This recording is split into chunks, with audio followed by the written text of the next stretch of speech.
Hi everyone, my name's Luke and this is my game Goalie Rush. Goalie Rush is a game for two players where each player takes on the role of a goalkeeper to enact a goalie rush. A goalie rush can be described as the goalkeeper single-handedly dribbling and taking on an entire defensive team to score a solo goal. This game allows players to experience the thrill, excitement and tense moments during this gameplay. Players will aim to score more glory points than the other goalkeeper to become the most famous goalkeeper in history. The game is presented as a board game, and this will contain, obviously, a game box. The game board will look like a soccer pitch, tokens that represent the goalkeeper and defensive players, goalkeeper cards that each player will choose at the start of the game, corner and goal posts. These are to add to the story and the atmospheric elements. Okay, so in a minute I'm going to run you through a little test gameplay scenario, but I'll just run you through a couple other mechanics in the game. So the main mechanic in the game is rolling dice, moving players, and adding or subtracting modifiers. So modifiers determine how successful you are at actions, and they are added or subtracted to a dice roll. So for example, for movement for the goalkeeper, I would roll a d4, and then that number is added to the goalkeeper's movement modifier. So at the start of the game, each player has an option to choose from a couple of different goalkeeper cards with different statistics, which means they'll all play slightly different.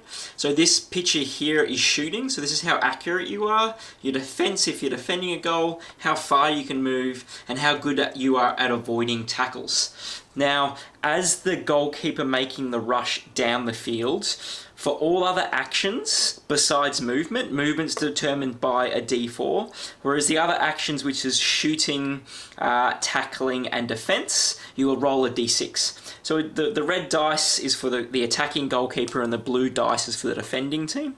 So for example, if a goalkeeper moves into an adjacent space of a defender, we would have a tackling opportunity for the defence, and the goalkeeper needs to avoid it. So here, well, the goalkeeper's rolled terribly there. Let's just say the defensive team has also rolled a 1.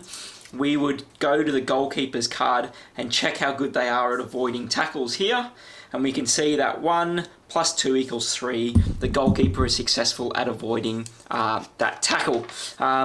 If the roll was tied, so if it besides, let's say it was like this, a 3, because 1 plus the goalkeeper's tackling avoidance is 3. On any tied decision, the goalkeeper will always win. Because the goalkeeper is the hero of the game, this lets the goalkeeper that's attacking be a little bit more risky, and sort of falls into line with the theme of the game, where the goalkeeper's the one that's doing this really cool goalie rush.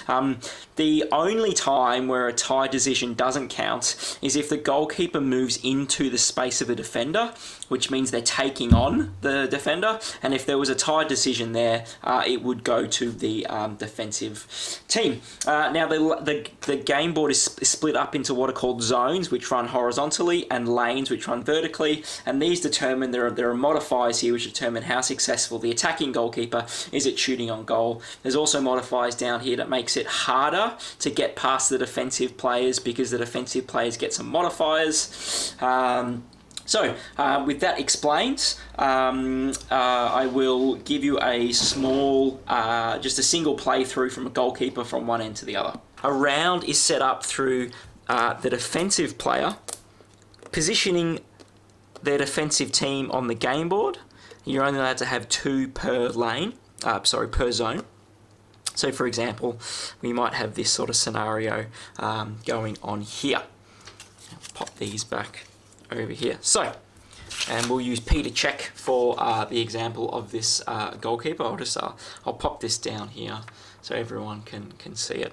Okay, so we're going to roll. The goalkeeper will start here. So he's rolled a 2 for his movement, so he's going to have 5 movement points. So we'll go 1, 2, 3, 4. Now the reason I've moved down here is because there's a gap here, he's able to move into this zone sort of free of charge. He's not going to get hit by these defenders, which is really good.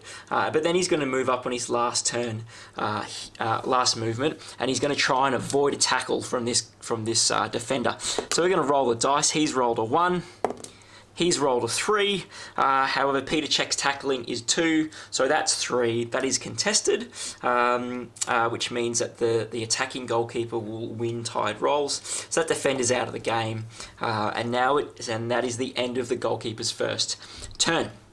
Now, the defending team, on the defending team's turn, they can move up to 2 defenders, 1 space. So because you can see the goalkeeper's over here, the defending team's probably going to want to move 1 player down here and just shore up their defence on that side. Okay, the goalkeeper's turn, he'll roll a dice. He's rolled a 1 for movement, but because he has 3 on his modifier, he has a plus 4. So we're going to move 4 spaces, and we're going to jut in here 1, 2, and then we're going to go up here for 3. Again, we're going to have to roll off on a tackling attempt, and the goalkeeper is going to win that attempt. So it's going to go from here. Now, usually you could only shoot at the start of your turn, which means you cannot shoot during your turn unless you move. So for the 4th movement point, we're going to actually move into the space of the defender.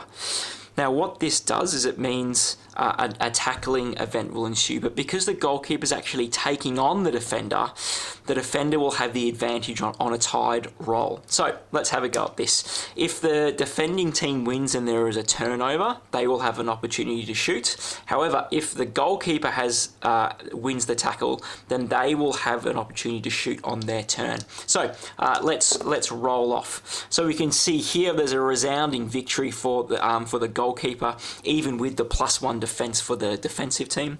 So that is moved off, and now we will get to a shooting scenario. So the goalkeeper is positioned here. The attacking goalkeeper will roll for their shot accuracy, and the defending goalkeeper will roll for their defense. So we can see here that there is 3, 4, 5. So the goalkeeper here needs to make a 5. So we can see here there's 4 +1 for the lane that they're in, +1 for the zone that we're in. So that's already 6 +2, which is 8. So shoots and scores. So that's a goal for the goalkeeper. Now, if we were to tally up the round that we just had, we can see that player 1, 2, 3 tackles. So that's 3 points. They made it to zone number 4, so that would be 4 points. And the goal that they scored there is worth 8 glory points. So in total, they would have gotten 1, 2, 3, 7, and 15 points. That's a pretty good run for the goalkeeper. Well, I hope you enjoyed that little gameplay experience. Feel free to leave some feedback on my blog post area. It'd be great to hear what you guys think. Sorry the video ran over time. Hope you stuck around and enjoyed it. Thank you.